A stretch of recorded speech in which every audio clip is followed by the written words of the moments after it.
Distinguished Minister, fellow mayors, distinguished guests, ladies and gentlemen, I would like to welcome to you, on behalf of the municipality of Budapest and all partner organizations who have organized this event, including our generous host, the Central European University Democracy Institute. We are honored that you come here and to share your knowledge and thoughts and commitment to democracy with us. And we are very much looking forward to these days of intensive work ahead of us. Let me briefly outline how I see this forum is about. This forum is about the sustainability of democracy. It indicates that all of us here care for democracy and feel that is a relevant question, whether and how it can be sustained. This, in turn, shows that in our understanding, it is not obvious that democracy can be sustained. We feel that democracy is facing some sort of threat, and the fact that we are here suggests that we think there is something we can do about these threats. Ways can be worked out to avert them. Institutions can be adapted to changing circumstances. Injustices that alienate people from democracy can be rectified. Spaces for democratic dialogue can be reinvented, and the global crisis that put democracy in danger may be meaningfully addressed through democratic processes. This is the hope that brought us here today, and this is what we'll be working on at this forum. Before we start, it's worth pausing for a minute to reflect our motivation. Why is democracy so precious? Theorists of democracy have tried to answer this question in different ways. Some philosophers argued that democracy is desirable because it's a form of the political organization that makes liberty possible. Liberty understood as every person's right to self-determination, to be the masters of their lives. Living in a community, there are unavoidable limits to that self-determination of individual. The community can only function if it adopts some rules and policies that bind everyone. The best approximation of liberty can be achieved if these are adapted through institutions as procedures which give all an equal opportunity to participate. So equality is just as a center to the democratic ideal as is liberty. Some add that democratic decision-making processes create a space of rational debate in which the moral justifiability of the law and policies is discussed. So it adds the moral value of democracy that produce laws and policies to emerge for such a public debate. Some think that mere fact that democracy gives some share of the power to everyone make it responsive to needs and interests of citizens. So democracy is more likely to produce better and fair results than its alternatives. Even if we discuss these theories every day, our debates about democracy are infused in these ideas. If the whole point of democracy can be described in such terms, the bar is set very high for democracy. These ideas are very hard to live up to. In a way, democracy is always in the crisis because it has a promise on which it's very difficult to deliver. Understanding how and why democracy fails to deliver on its promise and how it could fare better is a useful guide for all of us who would like to make it more sustainable. Let me offer a few examples. Think of the poverty that exists in our democratic societies. Extensive poverty causing lasting suffering and hopelessness is not just a failure of social policy. It's a scar on democracy itself. Democracy is supposed to produce good and fair results. If it does not eliminate avoidable suffering, something is wrong. Or think of those who are not extremely poor, but whose lives are confused by their struggle for survival. What there about political equality relatively to those who get what they need with much less effort and have time to spend on learning about and trying to influence public matters? Or what about the political equality of most of us relative to those who have great economic power and routinely influence law and policies in a way that every citizen cannot even dream of? Material equality, especially if it is big, it's a serious challenge of political equality, and therefore it's a challenge to democracy too.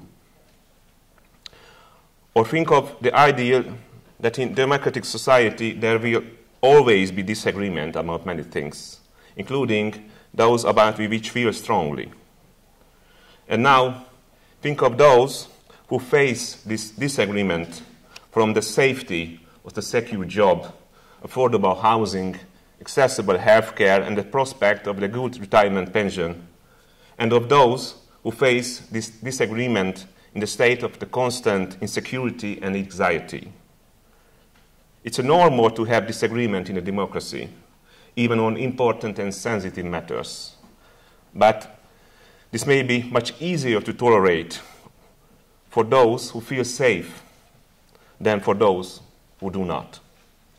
Widespread anxiety is again not just a matter of policy. In the long run, it may prevent us from being comfortable sharing a political community with those who disagree with us, and so it's harmful to democracy. These are not just theoretical considerations. One of the most important lessons to learn from the backsliding of new democracies that emerged about 30 years ago in the eastern half of Europe is that poverty, hopelessness, inequality, and the atmosphere of anxiety hurt democracy badly. This phenomenon is, of course, not limited to the new democracies. From the 1970s, the division of national income between labor and capital shifted towards capital at the expense of labor in most advanced democracies. Globalization, technological change, capital concentration, and the changing approaches to welfare and labor law are to account for this tendency. These changes may seem hard to avoid in the present state of global capitalism, but resulting growth of anxiety and insecurity may bring about a slow decline for democratic attitudes, even in the most entrenched democracies. So, if you ask me how to make democracy more sustainable, this is the first thing that comes to mind. Trying to resist this tide. Try to build fairer and more equitable societies. The tendency that an ever greater share of the benefits of economic growth concentrates in the hand of a few comes at a time when we can no longer turn our heads away from the fact that we live on a finite planet with terrible global inequalities. Economic growth can be smarter and cleaner, but maybe it's time to base the peace and stability for our society, on principles other than the limitless growth of consumable goods and services. Climate change and biosphere degradation threaten to make the planet much less hospitable to the generations to come. It is our responsibility to keep these changes under control as much as it's still possible. Among many other effects, these changes may force millions of people to flee from places that can no longer sustain them. Looking for a new home, their eyes will be set the parts of the world where the life is relatively safe and good. This will place advanced democracies under huge pressure. If we are concerned about the sustainability of democracy, we should double our efforts to protect the climate and the planet, even if it requires sacrifice. As more our critical problems go beyond national borders, supranational political organization becomes increasingly important. This gives rise to another serious challenge. The inaccessibility of national political institutions is already a major frustration to many people. This is even more true of supranational institutions, which the most of us seem to be beyond the reach of democratic accountability. This problem cannot be solved without institutional innovation, aiming to open up new ways for democratic control and participation.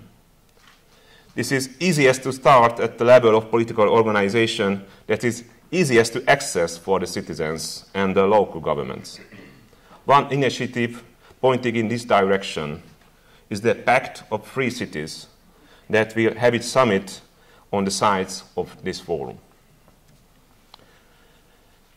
Another crucial phenomenon is the transformation of platforms on which matters of public interest are discussed.